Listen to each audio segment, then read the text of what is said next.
If you want to reach the world's highest summit, you'd better get in line and hold on for dear life.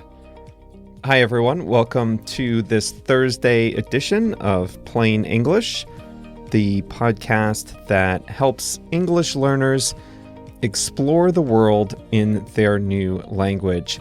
This is episode 161.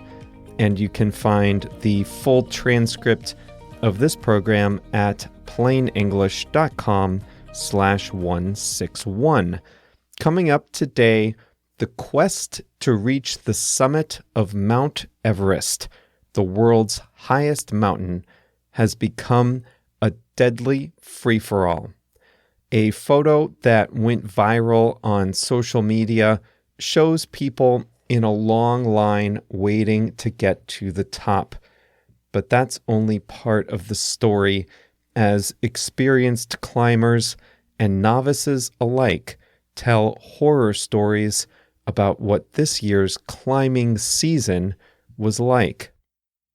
Before we start, I'd just like to give you a quick reminder that we send out some additional free resources with every episode. You know what? JR got a promotion. He's now doing the episode emails and social media posting. Don't worry, it's not in Spanish, all in English. Anyway, you can sign up to get the additional free resources at plainenglish.com/mail.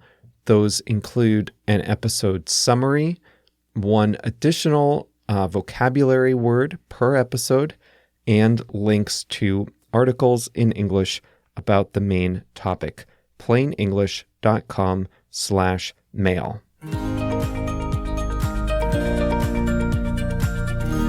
This year's climbing season on Mount Everest was chaos. 11 people died, and many climbers tell horror stories of overcrowding, mountains of trash, pushing and shoving, and inexperienced climbers getting sick and passing out. What went wrong this year? Expert Everest watchers have identified 3 factors: weather, overcrowding, and the proliferation of low-cost operators taking inexperienced climbers to the summit.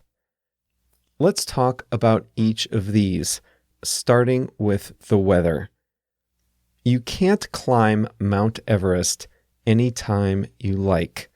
The punishing climate means there is just a short window each year in which humans can reach the summit.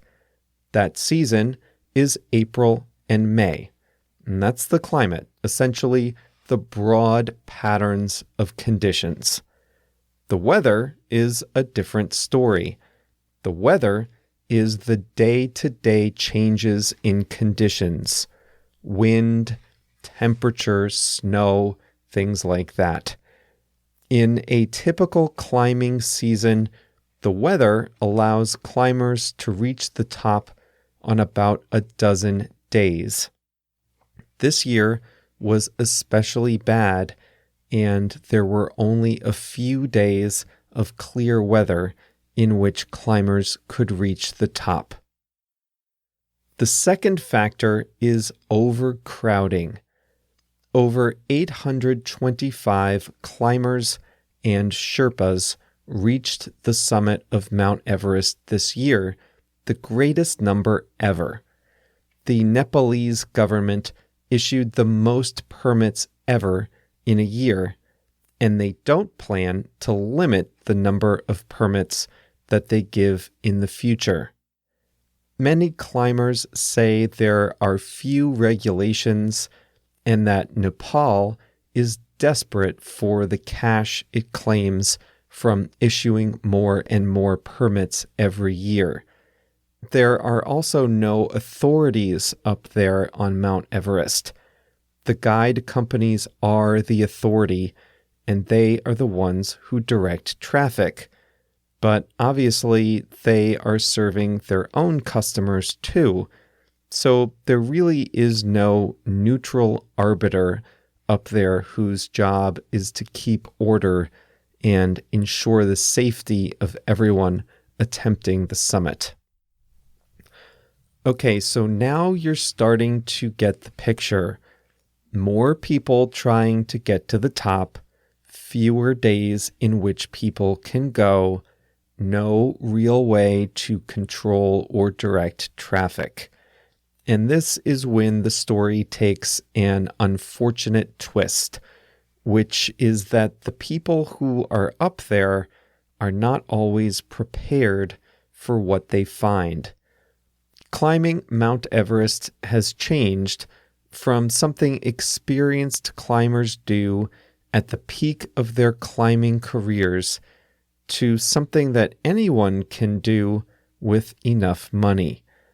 There are almost no legal requirements to climb Mount Everest. You pay $11,000 to the Nepalese government and you're good to go. Climbers need oxygen, equipment, and support while they're up there, so they hire an expedition company to help them. These have traditionally been staffed with Nepal's famed Sherpas, the most experienced and strongest guides that are able to help climbers from around the world. And these companies would typically only take people with proven climbing experience. Now, that's how it should work. But unfortunately, the number of expedition companies has expanded in Nepal, and the competition has reduced the cost of the whole journey from about $50,000 to only about $30,000. And many of the new companies are less interested in safety than in collecting the cash. Some new companies will even say, you don't need any climbing experience at all. They'll teach you everything you need to know once you get to Kathmandu, the capital of Nepal. That's scary. And that has enticed a lot of inexperienced people who are not prepared for the demands of the climb. This turned into a toxic combination this year. Mount Everest is 8,848 meters above sea level. At that level, you don't have enough oxygen to breathe. You need an oxygen tank. A tank will only last a limited amount of time. Climbers leave all their gear at base camp and only take enough oxygen to get them to the top and back. That means that waiting politely in line can mean that a climber runs out of oxygen. So everyone in line feels an urgency to get to the top quickly. You also cannot think straight at 8,000 meters. Your brain needs oxygen to make difficult decisions.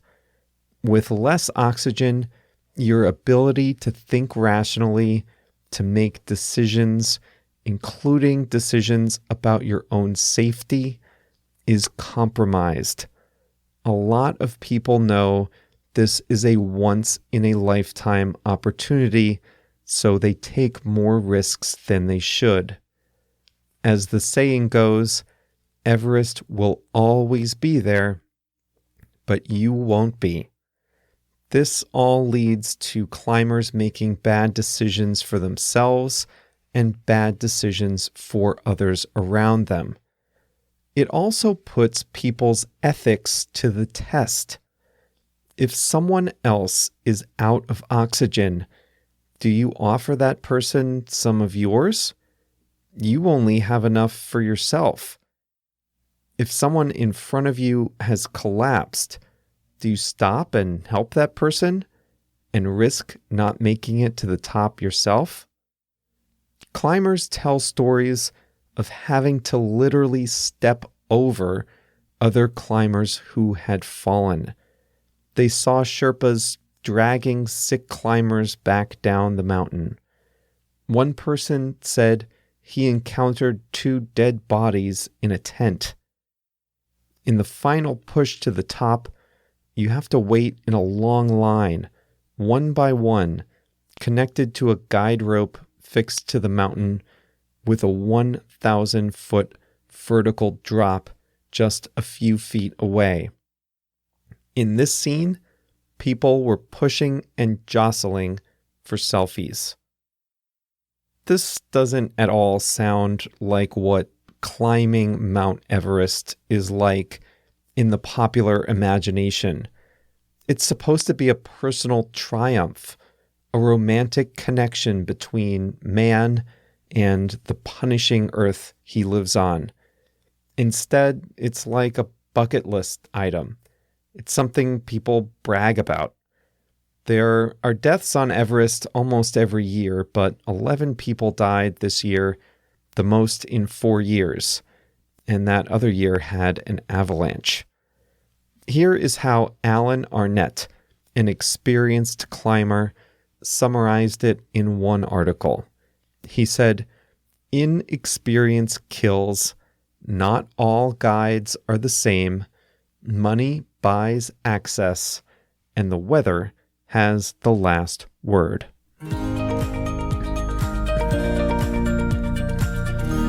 You know, one of the places I'd like to go someday is Machu Picchu in Peru.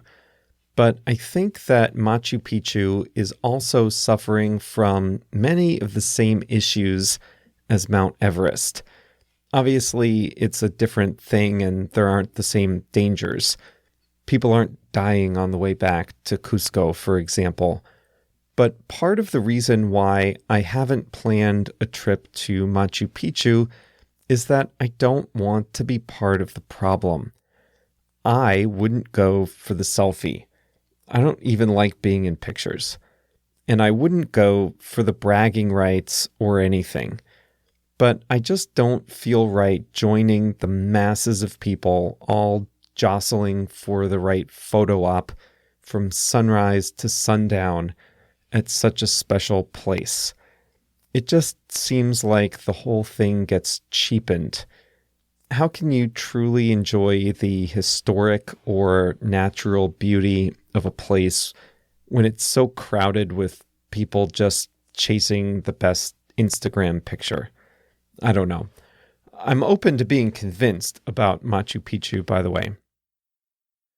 Quick hello to a few listeners. Liliana and Andres listen together at work in Bogota.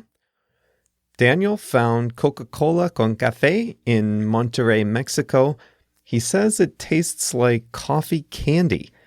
I haven't seen it in the States yet, but it's obviously spreading. Tiago from Portugal translated the Frank Sinatra song New York, New York for me into Portuguese. That was clever. And John from Costa Rica, I knew this would happen. I told you the CrossFitters can talk your ear off. John from Costa Rica admits it. He says that if you ask him about CrossFit, he will talk your ear off because he really enjoys it and he wants other people to know how much fun it is. So thanks for all your notes. I'll share our contact information a little later in the episode. Today's expression is to think straight. To think straight is to think clearly and calmly, to think rationally about what's in your best interest. Here's how you heard it the first time. Climbers can't think straight when they're almost at the top of Mount Everest. Why can't they think straight up there? Let me count the reasons. 1, their brains are not getting enough oxygen. 2, there is so much adrenaline from the climb. 3, they're probably really tired and freezing cold. 4, this is a once-in-a-lifetime opportunity, and they have invested so much. They're not prepared to make the tough decision to turn back. As a result, they take risks that they shouldn't take because they can't think straight up there. What are some other situations in which you cannot think straight? If you have had too much to drink, it's hard, some would say impossible, to think straight. What about if there's just a lot of noise or distractions? If you have to make a difficult decision and it's noisy and there are a lot of distractions, are you making your best decisions? Can you concentrate? Can you think straight? I can't. We talked about the game show Jeopardy a few months back. I imagine that if I were on a TV quiz show like Jeopardy, I wouldn't be able to think straight because of all the distractions and the knowledge that millions of people could be watching. I would probably underperform my true abilities on TV just because I wouldn't be able to think straight. What other reasons would cause you to not think straight? How about if you're under a lot of stress, or if you're really tired, if you're desperate, if you're afraid, if you're really sick? These are all things that can cause you not to think straight. Okay, it's Thursday, so we have a song of the week. JR's song of the week is called Have You Ever Seen the Rain by Creedence Clearwater Revival. This week's song was nominated by Guadalupe from Mexico City. Guadalupe was one of the listeners that JR and I met when we were in Mexico City in September last year. Anyway, Creedence Clearwater Revival, or CCR for short, is a great rock band from the 1970s and 1980s. And Have You Ever Seen the Rain is one of my favorites too from CCR. In the first couple of lines, you'll see the phrase, "There's a calm before the storm." That's a great English phrase to know. It's kind of that eerie, quiet moment that sometimes hits right before a big storm, which could either literally be a storm or just a crazy time in life in general. Have You Ever Seen the Rain by Creedence Clearwater Revival is this week's song, selected by JR, nominated by Guadalupe from Mexico City. If you'd like to nominate your favorite English song for a future episode, please send your nominations to jr@plainenglish.com. That brings us to the end of the program for today. Thanks for joining us once again. If you would like to get in touch with us, you can do so in a variety of ways. Connect by email by visiting plainenglish.com/mail, M-A-I-L, and I'll send you some welcome messages, which you can reply to. I also love hearing from listeners on WhatsApp. You can send me a WhatsApp message to +1 312 967 8757. Some people have asked if it's a WhatsApp group. I don't have a WhatsApp group. I'll tell you why one day, but I do send out the occasional video or article or message to my WhatsApp contacts. So if you want to connect that way, the number again is +1 312-967-8757. And that's all for today. We'll be back on Monday with a new episode. If you can't wait that long, you can go back into the archives and see all the transcripts and resources at plainenglish.com. See you soon. If you enjoy listening to Plain English, then I'd like you to consider joining Plain English Plus. With video lessons, faster audio, flashcards, and online courses, it's the best way to take your English to the next level. Visit plainenglish.com/plus to read all about it.